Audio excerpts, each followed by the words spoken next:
Hello, viewers. You're welcome to the Betom Show. Always exciting when I bring people who are doing amazing stuff, people who are open to connect with the world, people who really want to be engaged in the day-to-day activities of our community. And my guest for today is Kimmi Siefen.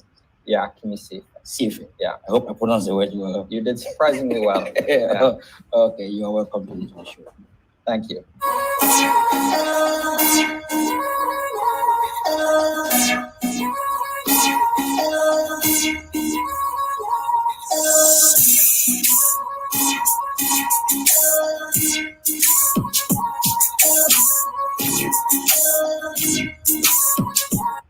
This show is just all about business networking, connecting with people, talking about your success story.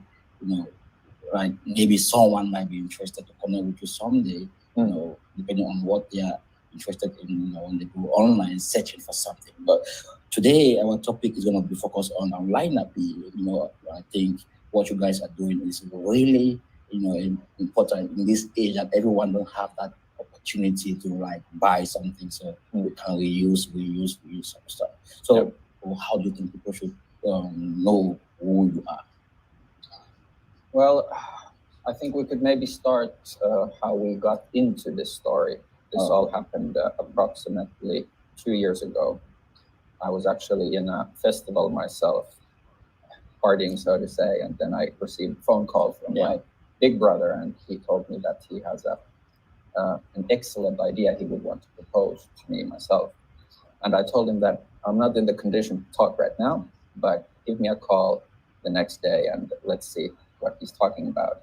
Okay. And well, the next day he called me and he said that, hey, I was in this business seminar and I noticed this guy speaking about this kind of tractor service in India called Tringo.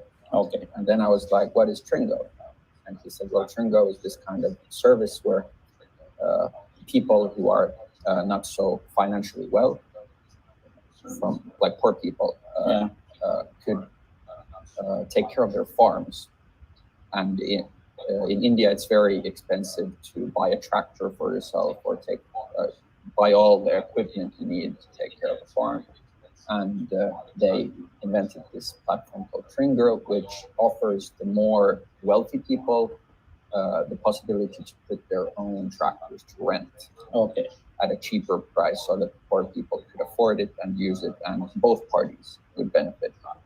Wow. Okay. And then from this, my brother, he thought that, okay, this is one idea. What about if we would switch this idea a bit, that let's not focus on farming or tractor equipment, but let's think a bit more broader. So everyday stuff, which we are using consistently every day. Okay. Like we tend to always buy stuff without thinking how much we actually need it annually. You buy a drill. How many times do you actually use it per year? Wow. Yeah. Yeah. Maybe once, twice a year, or maybe never. Yeah. Exactly. So the idea from this came that, okay, what about a platform which just does not focus on a certain equipment like farming, but household equipment? Okay. So then we did a little bit of market research to see that are there these kinds of businesses already existing, and especially here in Finland. We found a couple, but there was one thing that nobody had yet, and it was a mobile app version of this kind of platform where you can rent your own stuff. Yeah.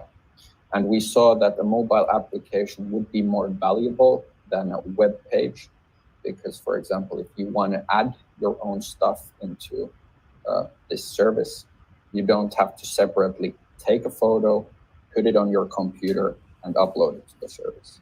Okay. Yeah, you got a phone, you take the photo, and with the phone, you can just add it in there, which would make the whole process a bit quicker.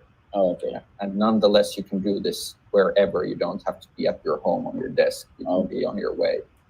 Okay. What you're doing, is it part of what you study at school? Well, in a certain say, I mean, I studied business, so of course that has a certain advantage when it comes to entrepreneurial life. But like, I would not have known 2 years ago that this would be my path where I am now, that I didn't intend to go this way.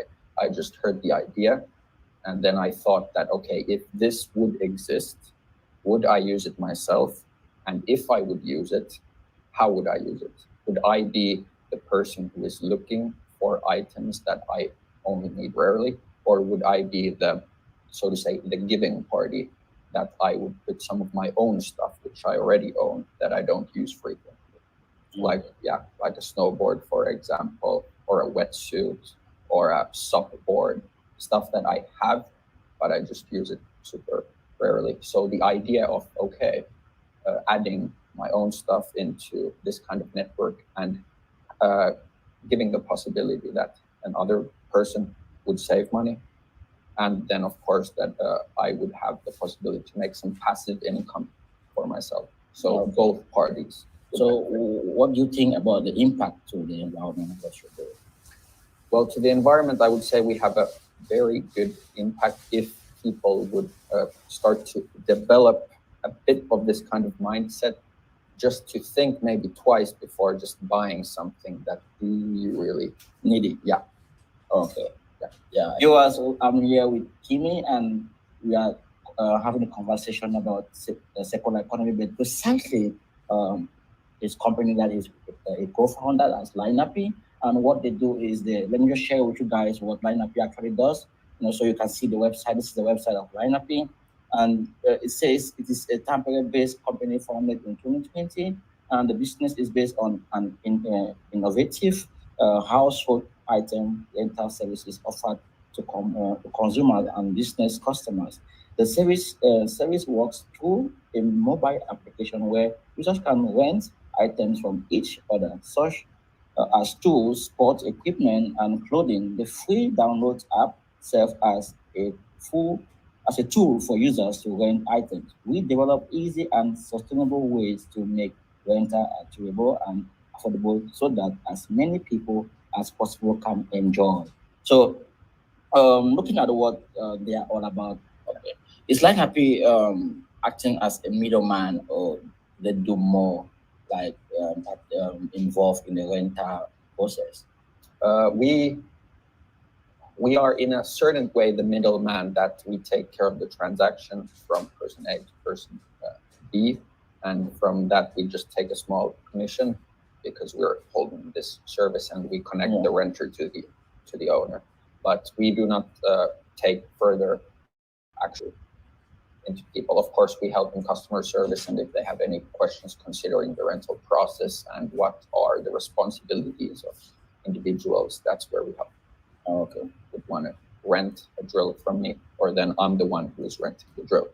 Okay. Now, when you sign into the app, you can choose between Facebook, Gmail, or Apple ID sign-in just to create an account. Okay. With this, you have access just to see what content is already available in rent. And if you want to start renting, you have to add your payment information. For example, if you want to rent from me, you just need to add your payment method and your personal details, and that way you can send a rental request for me. And at this stage, I can choose whether to accept or decline your rental request.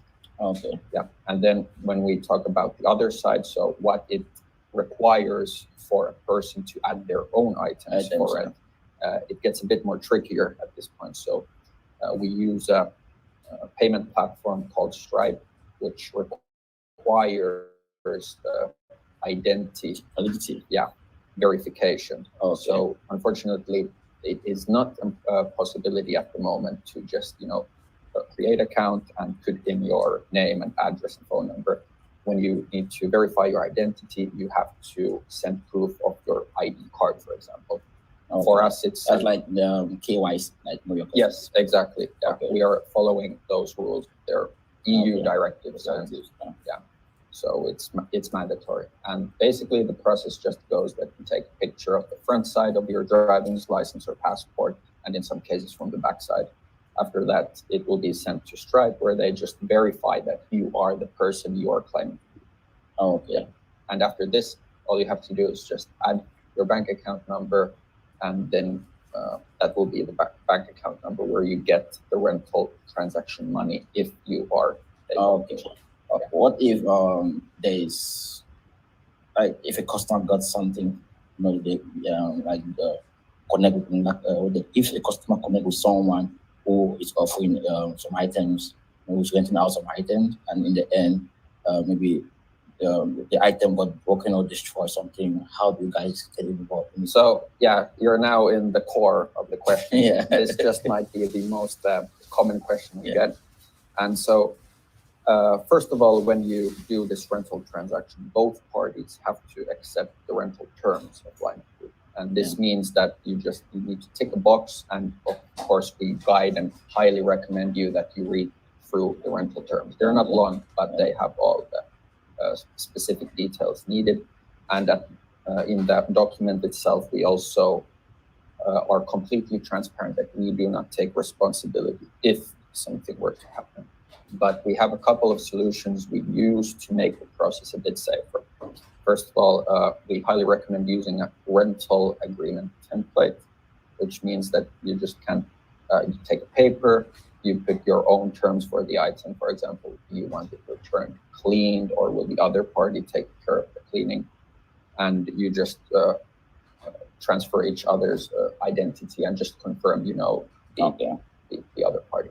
I should guys have some cases like that, Yeah, we have not bumped into any problems, at least yet, but it is a very common question that people are concerned about, that what to do.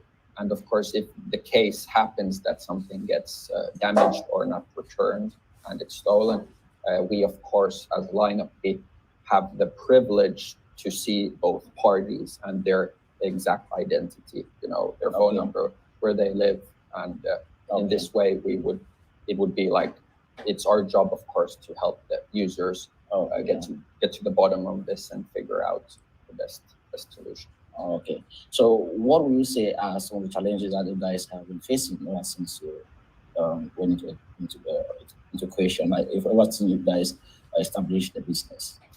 Well, yeah, there's a few. I mean, we are pretty satisfied with how many registered users we've got into the app, but out of the registered users, it's still pretty low who actually put items to rent. So we would like to increase that percentage, because obviously, if you want this concept to work, you have to have, demand on both sides. Like, it's not good enough if the renter is in Tampere and the other party in Jyväskylä.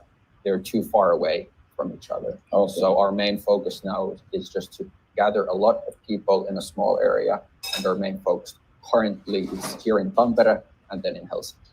Okay, I see you mentioned that you guys are working also with companies. Can you talk a little bit about that? How do you work with companies? With companies, we allow companies to put their own equipment and stuff for rental into the Lainappi service. The process is pretty similar as an individual. The only difference is that we have a lower transaction fee for companies, because our hope is that if or when companies are in the platform, that the volume will be much bigger when because they have a lot of items and they're maybe even more trustworthy than individual people. That since there's more volume in rentals, that we have the possibility to deduct the fees a bit from each transaction. Okay.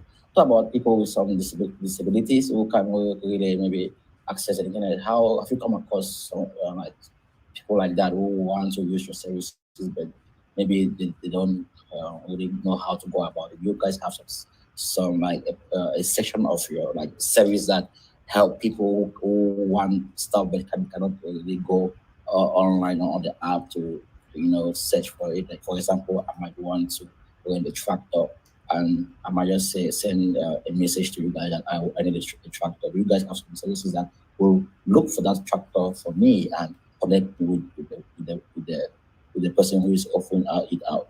Unfortunately, at this moment, we do not.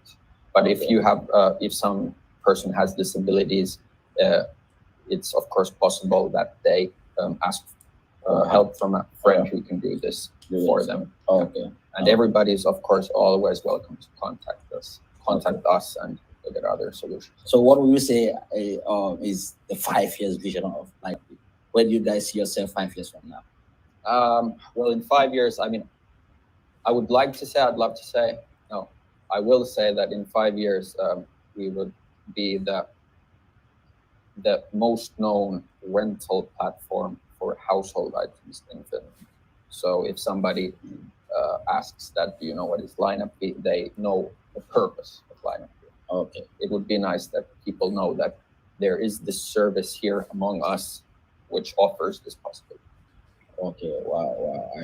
I like the concept, but I mean, looking at the space, how are you guys different from others who are in the same space, your companies? Well, currently here in Finland, there is, we were the first mobile app who launched this kind of service here. There is actually also one other on the market, but our service differs that we offer the version in a very, very transparent mobile application service. You have to do strong verification in order to rent items, which means that just nobody can't go there. You have to give something in return. Yeah. So that's one reason I would say we differ. There are also other web page platforms like this, but they have the thing usually common that they focus on one category. This can be boats or cars. So ours is a bit more broader. So household items. Yeah. Okay. Now let me go to the last question. Concerning the pricing, do you guys have you regulate the pricing, or the person who is offering it out has the responsibility to decide how much they want to rent it out? Yeah. So each individual can choose the price for themselves, but of course we hope that everybody understands that if you're trying to sell rent a snowboard for 100 euros a day, people might not be willing to rent it out. So we encourage everybody just to check out the selection, compare the prices, and choose the price for yourself. Okay. Yeah. And what if the person who is renting it out want to sell it? You guys involved? You don't care once you connect. You don't care what happens afterward. Yeah, we do not take part in that. Okay. The main focus we just want to do is connect people who want to rent items. If they want to sell or exchange the item afterwards, they can do so. We're not going to stop them, but our main focus is just to rent items. Okay, wow.